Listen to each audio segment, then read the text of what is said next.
ഇത്തരം fast food കേരളത്തിൽ ഒരു മതവിഭാഗത്തിൻ്റെ ഏരിയയിൽ മാത്രമേ നടക്കുള്ളൂ. ഹിന്ദുക്കളുടെ ഏരിയയിൽ ഈ കട തുടങ്ങിയാൽ ഒരാഴ്ച കൊണ്ട് പൂട്ടിപ്പോവും. ക്രിസ്ത്യാനികളുടെ ഏരിയയിൽ ഈ കട തുടങ്ങിയാൽ ഒരാഴ്ച കൊണ്ട് പൂട്ടിപ്പോവും. മുസ്ലിമീങ്ങളുടെ ഏരിയയിൽ മാത്രമേ ബ്രോസ്റ്റ് ഷവർമ പോലത്തെ കടകൾ നിലനിൽക്കുള്ളൂ. എന്തുകൊണ്ട്? ഈ കടയിലെ കച്ചവടം രാത്രി 10 മണി കഴിഞ്ഞിട്ടാണ്. രാത്രി 10 മണി കഴിഞ്ഞിട്ടും 12 മണിക്കും 2 മണിക്കും നായ പായും പോലെ പാഞ്ഞടക്കണ ഒരൊറ്റ കൗം ഇന്ന് ഭൂമിയിലുള്ളത്, ഇന്ന് മലബാറിലുള്ളത് മാപ്പിളാരാണ്. നായ എന്ന് പറഞ്ഞിട്ട് പിന്നെ മുസ്ലിം എന്ന് പറയുന്നത് മോശമല്ലേ എന്ന് എഴുതിയിട്ടാണ് ഞാൻ മാപ്പിള എന്ന് പറഞ്ഞത്. ശ്രദ്ധിക്കണം. കാരണം ഇത് നായൻ്റെ സ്വഭാവമാണ്, മനുഷ്യന്മാരുടെ സ്വഭാവമല്ല. ഹബീബായ നബി ശ്രദ്ധിക്കണേ, സ്വഭാവം അങ്ങനെയാണ്, സ്വഭാവം അങ്ങനെയാണ്. ആരും ഞാനൊന്നും പറഞ്ഞിട്ടില്ല, അങ്ങനെയാണ് കൂട്ടിയാൽ മതി. നോക്കൂ, ഏത് മതവിഭാഗവും ഹിന്ദുക്കൾ 8-8, 9 മണിയാകുമ്പോൾ കിടന്നുറങ്ങും. ഒരു ഏരിയയിൽ നിങ്ങൾ ബസ് ഇറങ്ങിയിട്ട് അവിടുത്തെ ലൈറ്റ് മുഴുവനും 8:30 മണി 9 മണിക്ക് ഓഫായി കണ്ടോ, മനസ്സിലായിക്കോളൂ അവിടെ ഹിന്ദുക്കൾ തിങ്ങിപ്പാർക്കുന്ന പ്രദേശമാണ്. ഉറപ്പിക്കാം. എന്നോട് കണ്ണൂരിക്കാരൻ ഒരാളൊരു വയസ്സൻ ഒരു മാസം മുമ്പ് പറഞ്ഞു, ഉസ്താദ് നിങ്ങൾ ഈ ഏരിയയിൽ എവിടെയും ബസ് ഇറങ്ങിയിട്ട് ആ ഏരിയയിൽ വിളക്ക് കാണുന്നില്ല, ഒരു 8-9 മണിക്ക് എങ്കിലും ഉറപ്പിച്ചോളൂ, അവിടെ ഹിന്ദുക്കളാണ് താമസിക്കുന്നത്, നേരം വിളിച്ച് അവർക്ക് പണിക്ക് പോകണം, അവർ നേരത്തെ കിടന്നുറങ്ങും. നിങ്ങൾ രാത്രി 12 മണിക്കും ഇറങ്ങി വരുമ്പോൾ കലപ്പലയും ഒച്ചയും ബഹളമൊക്കെ ഒരു ഏരിയ എന്ന് കേൾക്കുന്നുണ്ടോ, അത് നമ്മളെ ഒറിജിനൽ സ്ഥലമാണ് എന്നൊന്ന് മനസ്സിലാക്കിക്കോളൂ. ഇതിവിടെ പറഞ്ഞിട്ടില്ലെങ്കിൽ ഇനി ഞാൻ എവിടെ പറയേണ്ടത്? ഇത് ഞങ്ങളോട് കേരളത്തോടാണ് ഞാനിത് പറയുന്നത്. നേരത്തെ കിടന്നുറങ്ങണം, നേരത്തെ കിടന്നുറങ്ങണം.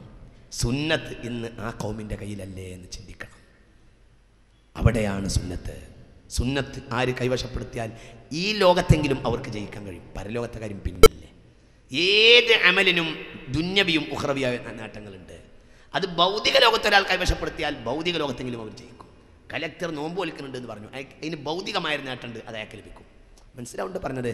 ജില്ലാ കലക്ടർ നോമ്പ് വലിക്കുന്നുണ്ടെന്ന് ഒരാൾ എന്നോട് പറഞ്ഞു. ജില്ലാ കലക്ടറെ കുറിച്ച് തന്നെയല്ലേ പറഞ്ഞത്? നോമ്പ് വലിക്കുന്നുണ്ട് എന്നോട് പറഞ്ഞു, അതിന് ഭൗതികമായ ലാഭമുണ്ട്, അത് അയാൾക്കുണ്ട്. ഏതൊരു അമലിനും ഭൗതിക ലാഭമുണ്ട്, പാരത്രിക ലാഭമുണ്ട്. പാരത്രിക ലാഭമല്ലേ ഒഴിവാകുള്ളൂ, ഭൗതിക ലാഭമുണ്ട്. നേരത്തെ കിടന്നുറങ്ങുന്നവർക്ക് ഫضലുണ്ടാവും. ഈ ദുന്യാവിലെങ്കിലും അവർക്കൊരു യൂണിറ്റി, അവർക്കൊരു ശരീരബലം, അവർക്കൊരു ഉറപ്പ്, അവർക്ക് നേട്ടങ്ങളുണ്ടാവും. നമ്മൾ രാത്രി ഈ പുളുവായ തടിയും കൊണ്ട് ഈ ഇറച്ചിക്കോഴിയായിട്ട് രാത്രി 12 മണി 2 മണി വരെ പാഞ്ഞടക്കുക. ഇത് നിർത്തണം. അതിനൊക്കെ താല്പര്യമുള്ള അടുത്ത കൊല്ലം ക്ലാസ്സിന് വന്നാൽ മതി എന്നും പറയാണ്. അങ്ങനെ എല്ലാവരും കൂടി വരേണ്ട ആവശ്യമില്ല. ഇവിടെ കല്യാണമൊന്നുമില്ല, അങ്ങനെ എല്ലാവരും കൂടി വരേണ്ട പരിപാടിയൊന്നും ഇവിടെ ഇല്ല. ഇവിടെ പഠിച്ചോൻ്റെ അടുത്തേക്ക് കേട്ട് മടങ്ങണവർ വന്നാൽ മതി. വളരെ ചിന്തിക്കണം. രാത്രി 2 മണിക്ക് പാഞ്ഞ് നടക്കുക ചെറുപ്പക്കാർ, എന്തതിൻ്റെയൊക്കെ അടിസ്ഥാനം? എന്നിട്ട് എവിടെയോ നടക്കുന്ന പന്ത് കളിയുടെ പേരിൽ 1 മണി 2 മണിക്ക് നിന്നിട്ട് തല്ല ചെറുപ്പക്കാർ, മാപ്പിളാർ. ഇത് അവസാനിപ്പിക്കണം.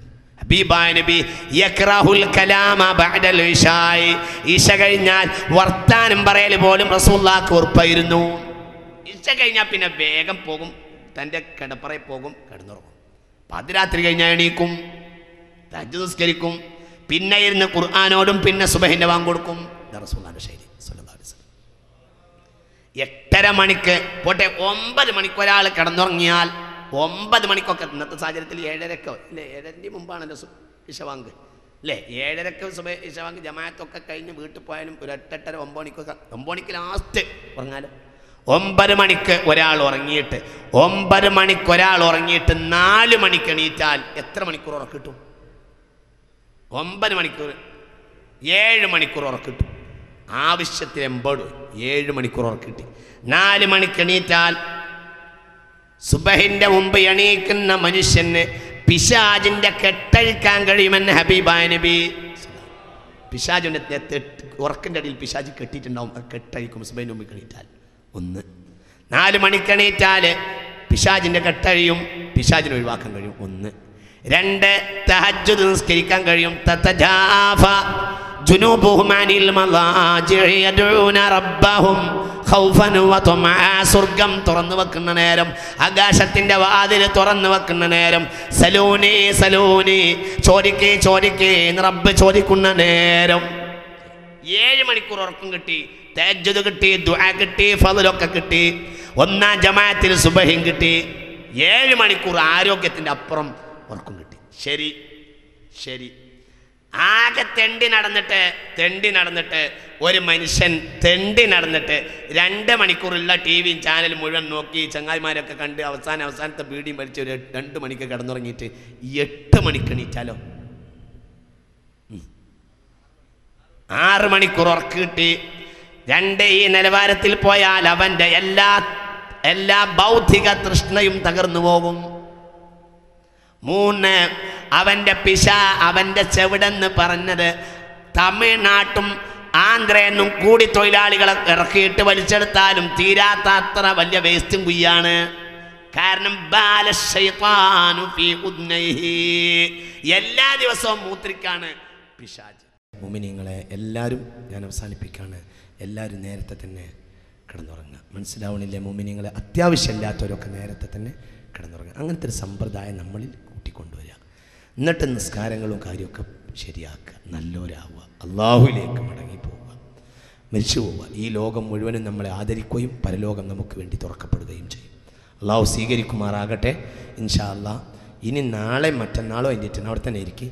നാളെ മറ്റന്നാൾ അതിൻ്റെ പിറ്റേന്ന്, അതായത് ബുധൻ വ്യാഴം വെള്ളി ക്ലാസ് ഇല്ല. ശനി രാവിലെ ക്ലാസ് ആരംഭിക്കും. ശനി ഞായർ തിങ്കൾ ക്ലാസ് ഉണ്ട്. ശനിയാഴ്ച വേഷവിധാനത്തിലെ ഇസ്ലാമിക മാനമാണ് വിഷയം. പിന്നെ ഞായറാഴ്ച വീട്ടുമര്യാദകളാണ്. നമ്മളെ അയൽവാസി ബന്ധത്തിൽ കുറച്ച് വിഷയം പറയാനുണ്ട്. അതേതായാലും അതിൽ കൂട്ടി പറയും. പറഞ്ഞൊക്കെ എല്ലാവരും പ്രാവർത്തികമാക്കിയിട്ട് ജീവിതത്തിൽ കൊണ്ടുവരണം. എല്ലാവരും ആ കാര്യം എല്ലാവരോടും ഞാൻ കണിശമാക്കി പറയാണ്. മറ്റൊരു കാര്യം കൂടി ഞാൻ പറയട്ടെ, ഒറ്റ മിനിറ്റ്. ഒരു കാര്യം കൂടി എനിക്ക് നിങ്ങളോട് പറയാനുള്ളത്. ഈ കൂട്ടത്തിൽ ഞാൻ പറയേണ്ടതായിരുന്നു, പറയാൻ നേരം കിട്ടിയിട്ടില്ല. ഒരു കാര്യം പറയാനുള്ളത്, എല്ലാവരും വെള്ളിയാഴ്ച അൽ കഹ്ഫ് ഓതണം. ഒരു വട്ടെങ്കിലും എല്ലാവരും ഓതണം. വെള്ളിയാഴ്ച അൽ കഹ്ഫ് ഓതുന്നതിൽ നിന്ന് തടയുന്ന ജോലികളുണ്ടെങ്കിൽ ആ ജോലിക്കന്ന് പോകണ്ടെന്ന് വെക്കണം. എന്നാലും അൽ കഹ്ഫ് ഓതണം. ഒരിക്കലും വെള്ളിയാഴ്ച അൽ കഹ്ഫ് മുടക്കരുത്. അൽ കഹ്ഫ് മുടങ്ങുക എന്ന് പറയുന്നത്, ജനങ്ങൾ ജുമാഅത്തൊട്ട് ഇഅ്റാദ് ചെയ്യുക എന്ന് പറയുന്നത്, അവസാനം വരിക എന്നത് മിൻ അലാമത്തി സാഅ, അന്ത്യനാളിൻ്റെ അടയാളമാണ്. അല്ലാഹു കാത്തുരക്ഷിക്കട്ടെ. അൽ കഹ്ഫ് കാര്യമായി നടപ്പിലാക്കിയിരുന്ന കാലത്ത് നേരം ഒരു 10-10:30 മണിക്കെങ്കിലും പള്ളികളിലൊക്കെ ആളുകളുണ്ടായിരുന്നു. ഇന്നത്തെ അവസ്ഥ വളരെ പരിതാപകരമാണ്. ഇന്നൊരു പള്ളിയിൽ ഒരു 11-11:30 മണിക്കെങ്കിലും ഒരാളെ കണ്ടാൽ അയാൾ പിരിവിന് വന്നതാണ്. സത്യത്തിൽ അയാൾ പള്ളിക്ക് വന്നതാവില്ല. അതാണ് ഇന്നത്തെ സാഹചര്യം. അപ്പോൾ എല്ലാവരും ഞാൻ ശ്രദ്ധിക്കുക. എല്ലാവരോടും ഞാൻ പറയാണ്, എല്ലാ ചെറുപ്പക്കാരും, ഞാൻ അവസാന ദിവസം അതൊന്നും കൂടി ഊന്നി പറയാം. അള്ളാഹു നമുക്ക് തൗഫീഖ് ചെയ്യട്ടെ. ഇൻഷാ അല്ലാഹ് അള്ളാഹു തൗഫീഖ് ചെയ്യട്ടെ. അതുകൊണ്ട് പ്രിയപ്പെട്ട മുഅ്മിനീങ്ങളെ, എല്ലാവരും നന്മയിൽ ഭാഗഭാക്കാവുകയും ഈ ഹക്കായ വഴിയിലൂടെ മാത്രമേ, ഈ സുന്നത്ത് ജമാഅത്തിൻ്റെ വഴിയിലൂടെ മാത്രമേ നമുക്ക് സ്വർഗം പ്രാപിക്കാൻ കഴിയുള്ളൂ. മറ്റതൊക്കെ ആളുകളെ കളിയാക്കുകയും തമാശയാക്കുകയും ചെയ്യുന്ന രീതികൾ മാത്രമാണ്. അവിടെ നിന്ന് നമുക്ക് യഥാർത്ഥമായി ദീനിനെ പ്രാപിക്കാൻ കഴിയില്ല. ഈ ഹക്കായ സബീലാണ് അഹ്ലു സുന്നത്തി വൽ ജമാഅ. അതുമാത്രമാണ് സത്യത്തിൻ്റെ കനകം എന്ന് മനസ്സിലാക്കുകയും അതിൽ അടിയുറച്ച് നിലകൊണ്ടുകയും ചെയ്യണമെന്ന് എല്ലാവരോടും അപേക്ഷിച്ചുകൊണ്ട്, ഇവിടെ കുറേ സഹോദരിമാർ ദുആക്ക് വസിയത്ത് ചെയ്തിട്ടുണ്ട്. അവരുടെയൊക്കെ ആവശ്യങ്ങൾ ഇവിടെ പറഞ്ഞു. ബാക്കി അടുത്ത ശനിയാഴ്ചയാണ് ഇനി ക്ലാസ്. ശനിയാഴ്ച രാവിലെ തുടക്കത്തിൽ അവരുടെ വിഷയങ്ങൾ പറയും. എല്ലാവരും ശനിയാഴ്ച രാവിലെ 8 മണിക്ക് തന്നെ എത്തിച്ചേരണം. ശനിയാഴ്ച വേഷവിധാനത്തിലെ ഇസ്ലാമിക മാനം എന്നതാണ് വിഷയം. ഞായറാഴ്ചയും തിങ്കളാഴ്ചയും കൂടി വന്ന് ക്ലാസ് ഉണ്ട്. ശനിയാഴ്ച വേഷവിധാനത്തിലെ ഇസ്ലാമിക മാനം വളരെ ഗൗരവമുള്ള വിഷയമാണ്. എല്ലാവരും നേരത്തെ തന്നെ വരണം എന്നറിയിക്കുന്നു. അല്ലാഹു സുബ്ഹാനഹു വ തആല ഖബൂലാക്കട്ടെ. എല്ലാവരും നമ്മൾ പരിപാടിക്ക് സഹകരിച്ച എല്ലാവർക്കും അല്ലാഹു തആല തൗഫീഖ് ചെയ്യട്ടെ. കോഴിക്കോട്ട് മലയാളത്തിൽ ദീനീ പ്രബോധനം ചെയ്ത മുത്തഖീങ്ങൾ സ്വാലിഹീങ്ങൾ എല്ലാവർക്കും, എല്ലാ നന്മയുടെ ഗുണകാംക്ഷികൾക്കും, എല്ലാ നല്ല മനുഷ്യർക്കും, ഭൂമിയിൽ അള്ളാഹിൻ്റെ ദീനിൻ്റെ പ്രചാരണത്തിന് വേണ്ടി അധ്വാനിച്ച് മരണപ്പെട്ടു പോയ എല്ലാ നല്ല മനുഷ്യർക്കും, സത്യത്തിൻ്റെ നിദർശനങ്ങളായ എല്ലാവർക്കും അല്ലാഹു തആല അവരെ ഖബറിലേക്ക് എത്തിച്ചു കൊടുക്കുമാറാകട്ടെ.